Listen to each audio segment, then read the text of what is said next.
UA is actually something that I've been looking at this, right? And from what I remember previously, we had our stop loss at, let's see, what was that?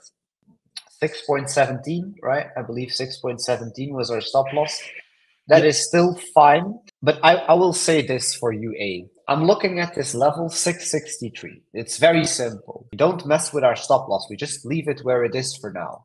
I will say this though. It needs to get, so if it's probably going to get below 663 at some point, and then we need to see it get back above on the 4 hour time frame. So what I mean with that is if I see that this thing closes below 663 again on the 4 hour, it might make sense to get out of this essentially. This is still risky and this might still very well come down lower. I'm zooming out on this, right? And this is still a downtrend. So it's by no means a problem to cut a position or even to cut a position a little bit earlier if you're not comfortable. This is something that I'm not 100% comfortable with. So then we'd rather take a smaller loss. Now, if anything, and you also know this from own experience, Duck, UA is indeed currently a little bit red. That's normal. That will happen. But Robinhood, our other position, is green and well up, making up for that. So I don't expect every position here to necessarily run to our target. But what I would expect is that our winners will outperform our losers. Now, one of the reasons why I'm not a huge fan of holding on to this if this is going to close a 4 hour below 663 is because we've clearly got an important. I've marked out a zone here. Why we'll come to the coaching to figure that out. But basically $7. We can keep it as simple as that. $7 is resistance, and we're below $7. So if we get below 663, then just get back above it, and it wicks there on the 4 hour. That's fine, and maybe we still run above 7. Now that's also the thing. We don't need. So it's not because we could get out of this position that we can't then play it anymore. So I'm also thinking to myself for Under Armour, right? After some reconsideration, like I said, $7 is an important level. It was a resistance there, turned into a support here. Now we broke it and it turned back into resistance.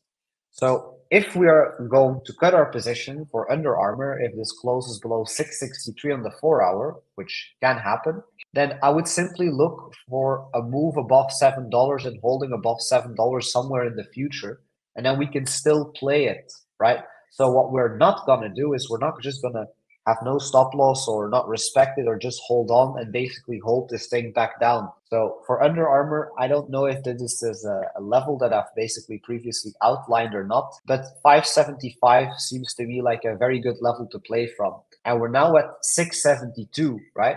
So that means that there's a quite a good chance that this actually comes down a whole dollar lower. So instead of holding on for that, what we can do is we can wait for a move below 575 and then getting back above 575 again with a 4 hour closure to basically take a new long position. So I don't mean to fud your position, Duck, but I do want to make this clear that I think closing below 663 on the 4 hour can be an exit sign. And hopefully, by the time that happens, or maybe it doesn't happen, that's also fine, of course. But hopefully, at that point, our Robinhood position is going to have that much profit secured that this stop loss wouldn't matter, and that our $500 challenge account would still very much be in the green, right? I'd rather cut the position and then look at something entirely different altogether. So that's maybe something that we can then end with. So in terms of the update, we have an update on Robinhood, Under Armour, and then we went Well, over Sim just to re-emphasize it, and we can go over maybe GameStop, I would say. But yeah. Well, Jay, yeah, I by have a all quick means, dude, question. go So I ahead. understand. I understand the 575 level. Like how you would play that. It goes below, 4 hour Yeah, close above.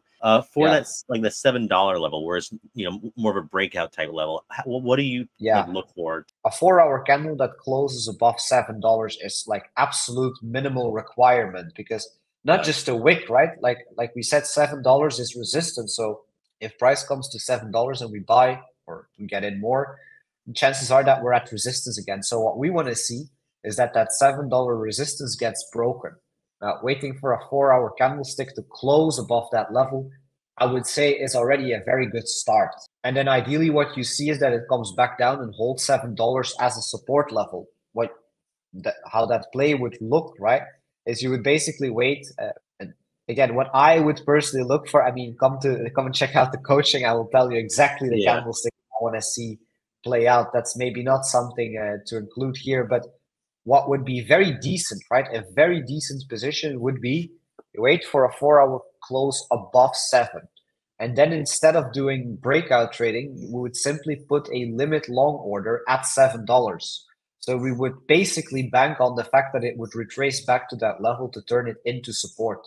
Now, a good stop loss for that trade, so entry at $7, not a breakout trade, so first closing a 4 hour above it, then putting a limit order at $7, right? Kind of like Robinhood, okay, like we did. Very, very similar. Indeed, for Robinhood, you remember that as well. We closed a 4 hour above 20.9, and we placed a limit order at 20.9.